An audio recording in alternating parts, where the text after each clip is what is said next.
Okay, so today, oh, let me make sure. Okay, it's going. So today I'm joined by Sam Kass, who is the former White House chief and senior policy advisor for nutrition under President Obama, and he's currently a partner at Acre Ventures. So I'm super excited to ask you some questions, all things food policy and agriculture. I really appreciate you taking the time to speak with me today. It's great to be here. This should be fun. Yeah. So, for those who don't know, you worked with former First Lady Michelle Obama in creating the Let's Move campaign. Could you explain what the mission and vision of the campaign is and what that whole experience was like? Yeah, it was pretty. It was a pretty incredible run we had. So I ran. I did help lead food policy for President Obama, and for Michelle. She really, came to these issues as a mom first, as somebody with young kids, and this started when I was cooking for them in Chicago, and really realized what a struggle she was having and making sure her girls were growing up healthy, and that was as a well-resourced, highly educated mom who worked at a hospital and really cared about these issues going into it. And once you realize how hard it is for someone like that, you realize just how much the country is struggling with these issues around nourishing the next generation in a way that's going to set them up for success. And the numbers sort of bore that out. And so I think she realized like what the changes in her life meant both to herself and to her kids, and the improvement in her health as we sort of changed what they were eating. She realized that there's a big opportunity to try to lead on this issue nationally. Mm-hmm. And so the vision was really um, how do we set the country on a course where health and well-being was center of our culture, and we could bring together all the various, both pull the policy levers that we needed, bring together key stakeholders, businesses, to try to make it much easier for parents to raise healthy kids. And we started with the garden to sort of take the temperature of the nation. And when that went really well, so we launched Let's Move, and yeah, I got so much done, from school nutrition, and a long list of policy accomplishments, but also got the business community, I think, really galvanized, and did some really big partnerships there. And I think fundamentally shifted the culture in the country. And so very proud of what was done. Now still a lot of work remains, and we lost some time over the last few years, but hopefully we're back on track now. Yeah, no, you guys did a lot of work. And, the vegetable garden that you broke ground on was the largest to date, I read. And, what does that symbolize? And, like, why is something as simple as gardening and growing your own vegetables so impactful on, children's nutritional health and education? Yeah, I mean, I think fundamentally, a lot of people in this, who care about food and nutrition, really focus, like I think people understand there's a policy problem, and if somehow the government would just do the right thing, everything would be fine.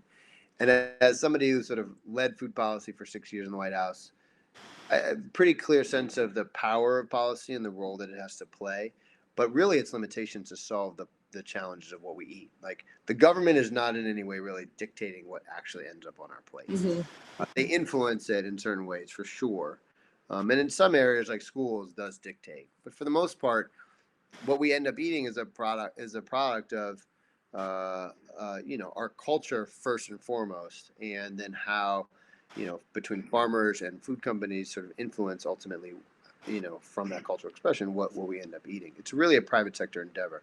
Mm-hmm. So the fundamental and the hard work is really shifting our culture to care about nutrition and care about food. And that's why the garden was really a powerful way to start, because there's a lot of symbolism, symbolic power of the White House, and what happens there matters. And so when we kind of put that stake in the ground and say we care about this, we're going to tear up the most iconic lawn in the world, which by the way now feels totally normal. Mm-hmm. But when we did it, like people thought we were crazy. Like I wish I could have recorded the grounds, like the head gardener dude, when I first said we wanted to do this. He was like, "What are you talking about?"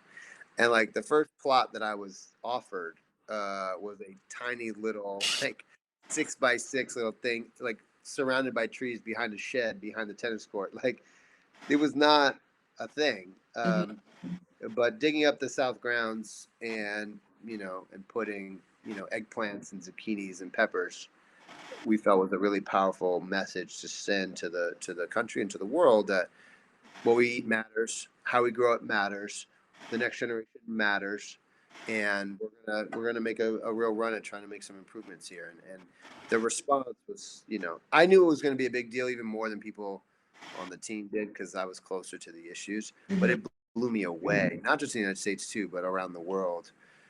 How it resonated, seeing the images of the first lady in the dirt with a little kid pulling, planting a carrot or something. It was a pretty powerful moment. Yeah, I can imagine. And also just when kids, grow, like actually see how things are planted and things are grown, they're more inclined to eat them.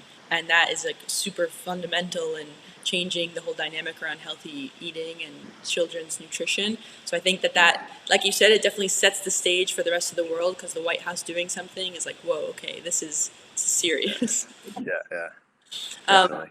and I wanted to ask, so what, in your opinion, then is the appropriate reach of the government and the role of public policy in getting people to change their eating habits?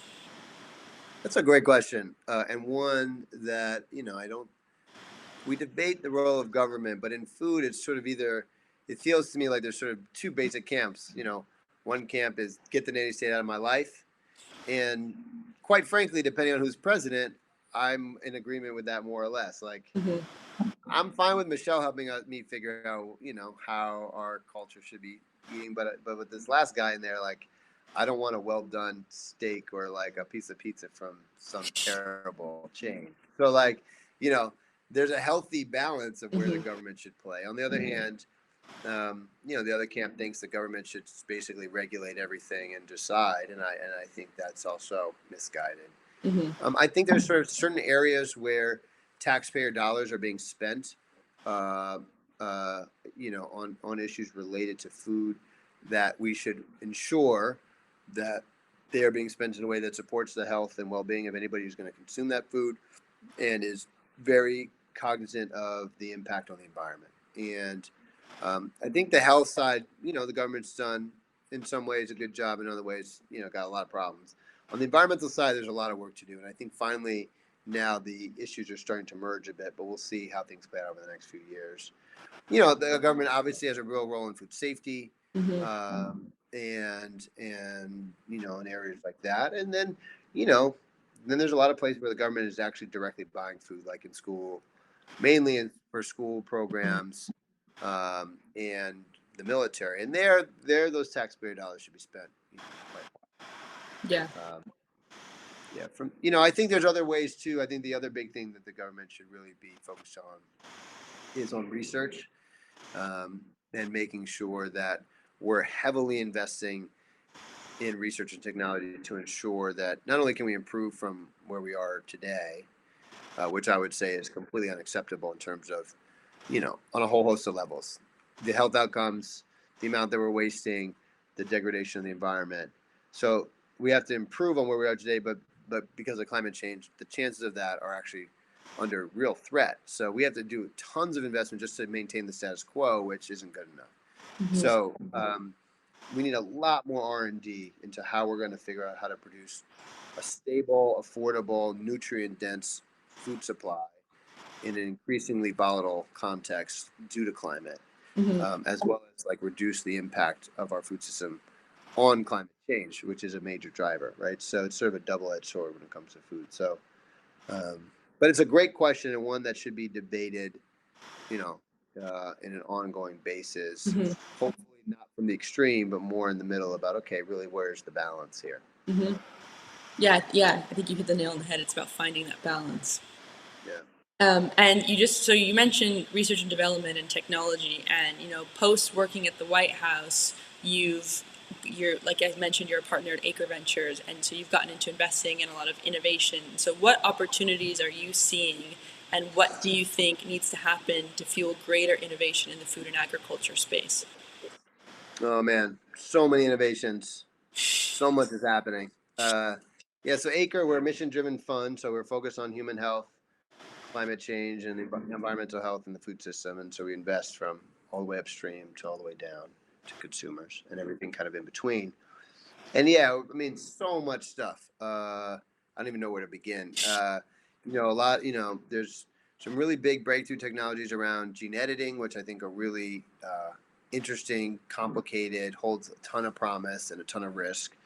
But I think there's big breakthroughs coming there. I think the microbiome continues to be a space both for human, but also for soil. Big opportunities to improve the outcomes Mm-hmm. that we're seeing.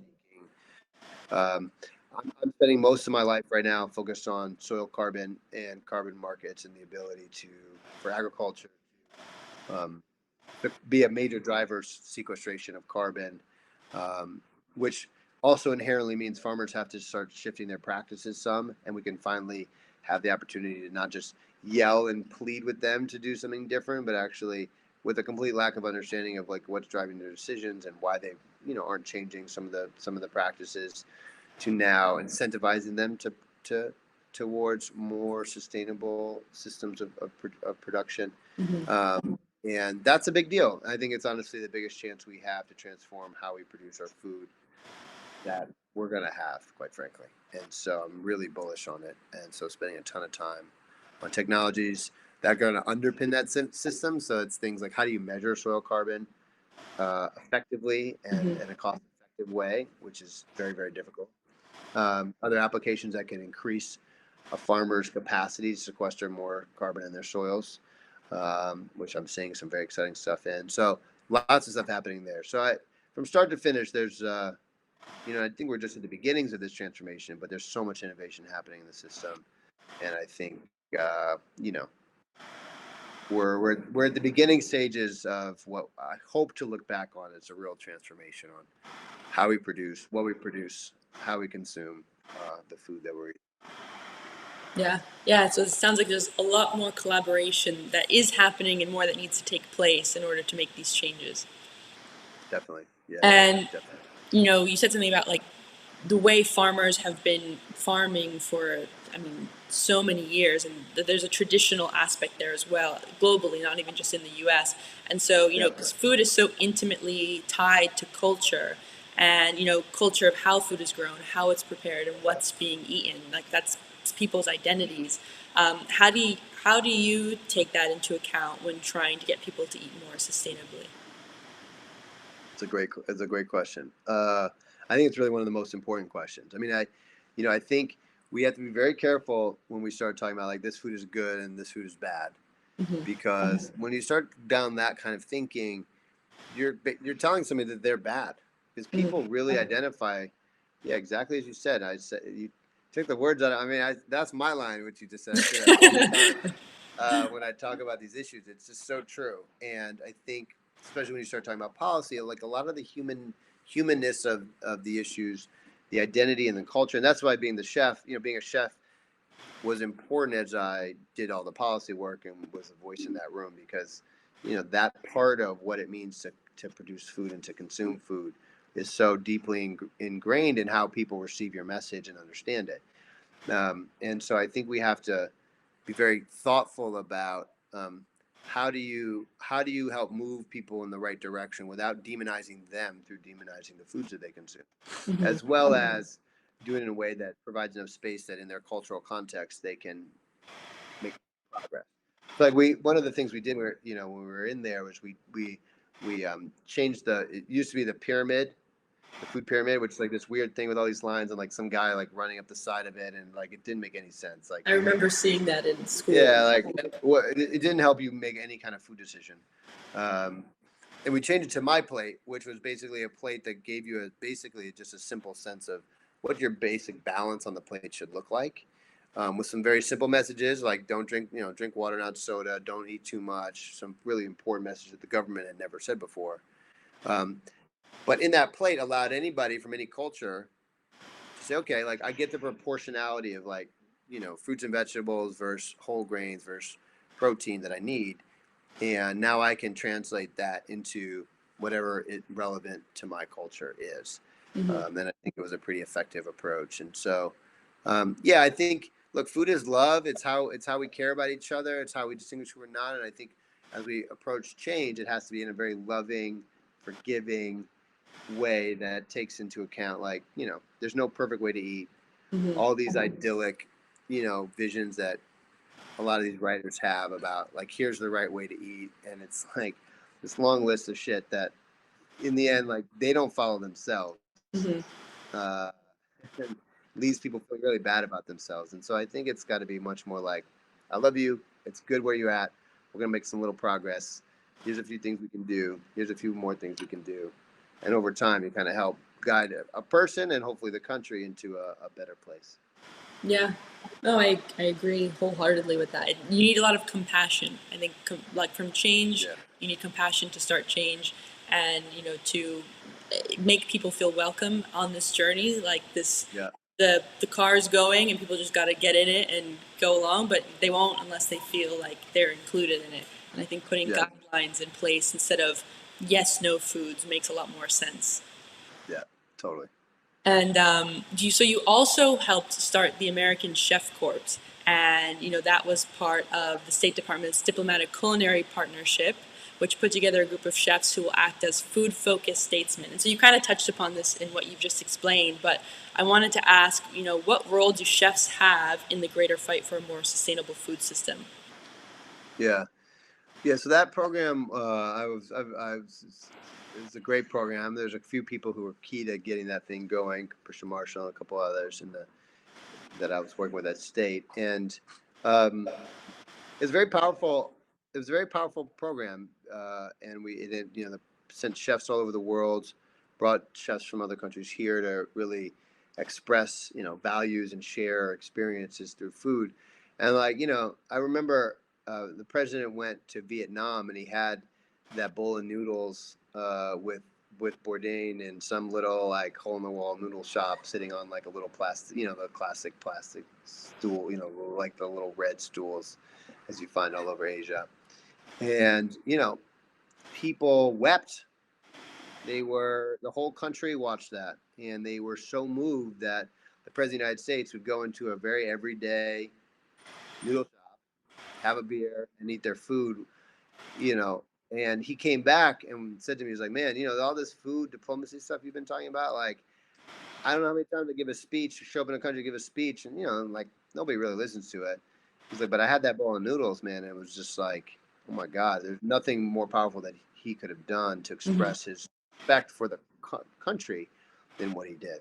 And so I think that was the kind of basic premise on why we started that program. And I think, to step back and just think about the role of chefs, I think chefs are maybe the most important, one of the most important uh, communities that have the ability to impact uh, change in a way that few have. Hmm. We sit between the producers and the eaters. Chefs set trends. They establish values.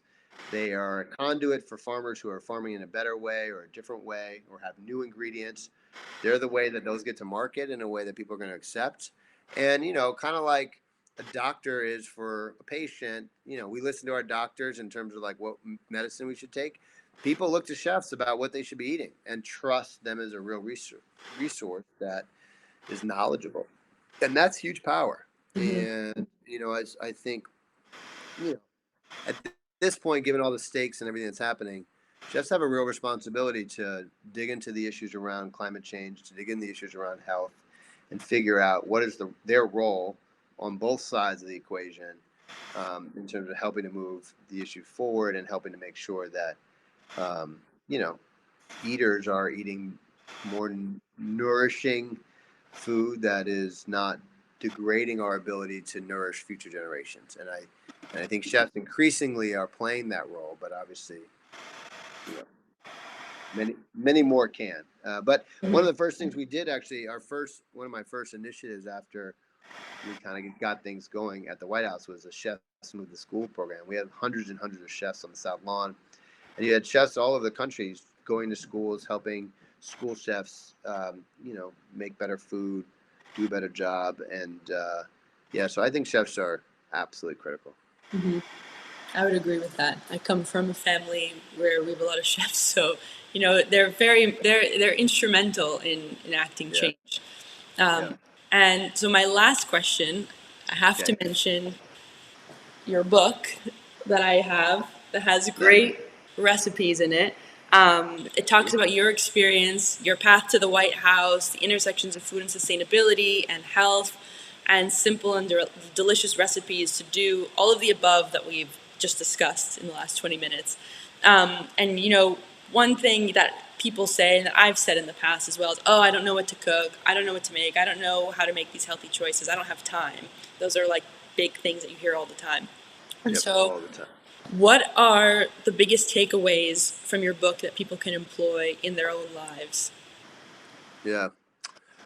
Yeah, I think like one of the fundamental principles that I think guides a lot of the kind of decisions we make is we eat what we see, Mm. and um, so right now, like if you're driving down the road and you see the sign for the cheeseburger, and you're like, oh man, I love a cheeseburger. It's like you didn't want a cheeseburger. Like you were just driving with no interest in eating a cheeseburger. You just saw the cheeseburger, which triggered a mental reaction that's well trained to then desire that cheeseburger. It's why marketing works.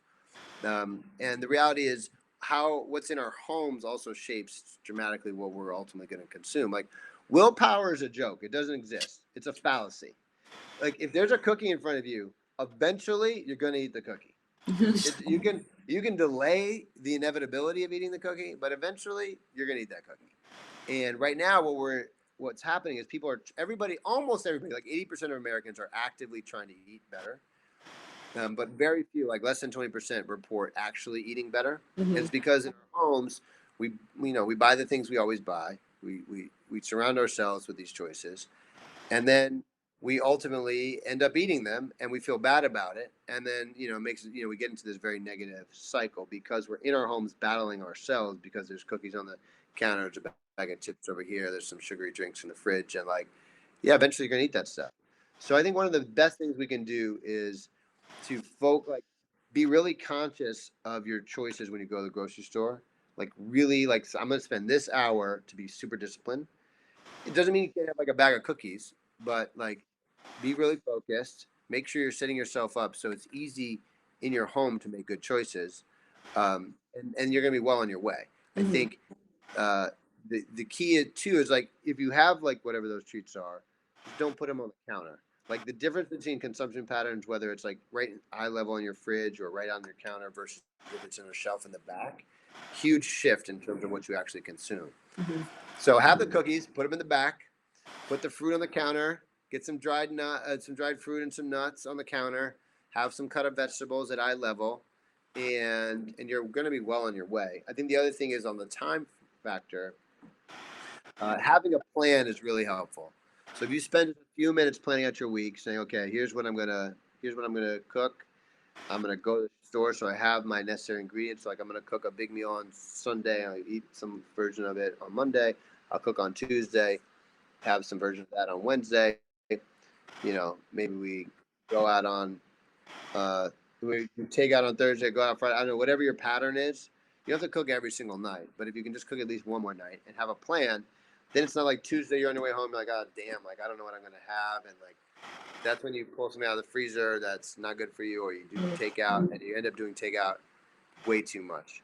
So if you got a plan, you set yourself up for success in the home, you're gonna be well on your way.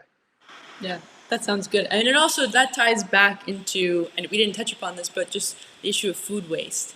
And like you said, Totally. we put things in places that we forget about them. And I've been definitely guilty in the past of having fresh greens that I just forgot about because they were in a drawer, and then that leads into the whole I have to throw it away, and then is it being not recycled, like composted properly, and then that leads to carbon in the and it's just a whole mess.